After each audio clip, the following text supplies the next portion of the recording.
حافظا می خور و رندی کن و خوش باش، ولی دام تزویر مکن چون دیگران قرآن را. سلام عزیزان، همگی تن صحت، خانه آباد و خوشنود و سلامت و دلارام و زیبا و دلنشین هستید در این ماه شریف، ماه مبارک.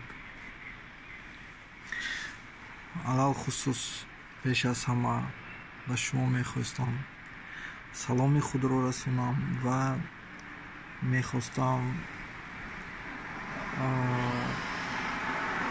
با گذشتن دهه اول ماه رمضان و خود ماه رمضان شما را تبریک کنم. و امروز میخواستم من درباره همین دو بیت حافظ که میگوید حافظا می خور و رندی کن و خوش باش، ولی دام تزویر مکن چون دیگران قرآن را. حافظ از همه چیزی که بد میدید این تزویر بود، یعنی که دام تزویر مکن چون دیگران قرآن را. همه کار را کن، مای البته در این جای عشق الهی مستی کن در عشق خدا، اما دام تزویر مکن چون دیگران قرآن را. قرآن گفته این تمام دین و آیین و آن چیزی که به طرف خدا ما رو میرساند، یعنی که راه خداوندی، شریعت، طریقت و این چیزها ما رو به حقیقت و معرفت برده میرساند. این چیزها رو میگوید قرآن گفته، همه این چیزها رو میگوید که همین راه خداوندی رو دام تزویر مکن، یعنی برای مشهور شدن خودت، برای شان و شرف خودت، برای پولدار شدن خودت، به منصب شدن خودت، به آبرو شدن خودت، یک چیز رو به دست آوردن، این کار مسلمانی رو، اسلام رو، قرآن رو، حدیث رو، همه این چیزها رو استفاده نبر که تو رو حرمت کنن، تو رو ملا گوین، دام ملا گوین، از تو سوال و جواب کنن، پیشی معرکه کنن، این سو برن اون سو برن، حرمت کنن. یعنی که تو با غرض که این را کردی، تو دام تزویر میکنی قرآن را. افسوس که 99% جمعیت ما هنوز هم آدم های مشهور که به اسلام دخل دارن یا اینکه از نام اسلام گپ میزنن و از قرآن و حدیث گپ میزنن، پیامبر ما این تو گفت، پیامبر ما اون تو گفت، فقط بودگی، ریشمانی، خود نشاندهی،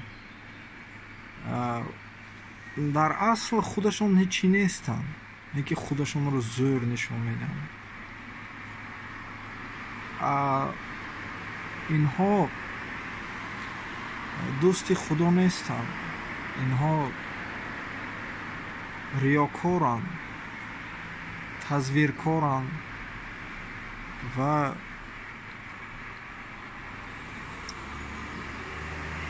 اصلا روباهانی که در پوستین بره هستند در دل ساده دلان جا می شوند و با قرآن و حدیث خلق ساده را آرام کرده قرآن را دام تزویر می کنند. افسوس، هر یک انسانی که در خدمت خدا هست ҳаргиз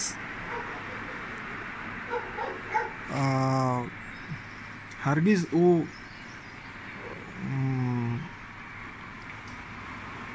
худнишондеҳ нест, ҳаргиз ӯ бо кибру такаббур нест. вай аз сидқи дил ба худо хизмат мекунад ва худашро ҳаргиз калон намегирад. аммо чунин инсонҳоро мо ҳанӯз ҳам намебинем. чӣ гунае ки садҳо сол пеш, ҳазорсолаҳо пеш одамон динро, роҳи худовандиро истифода мебурданд, чун дигаронро ба дом афтонанду худашонро боло баранд, яъне ки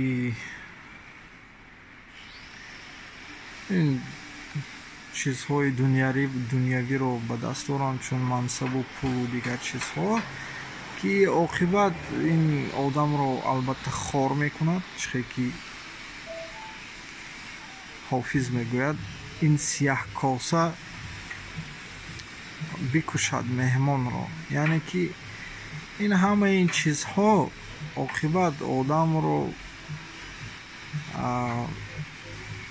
шикаст медиҳад, чун мансаб, чун зебоӣ, чун пул, чун аз думи ҳамин чизҳои дунё давидан. ман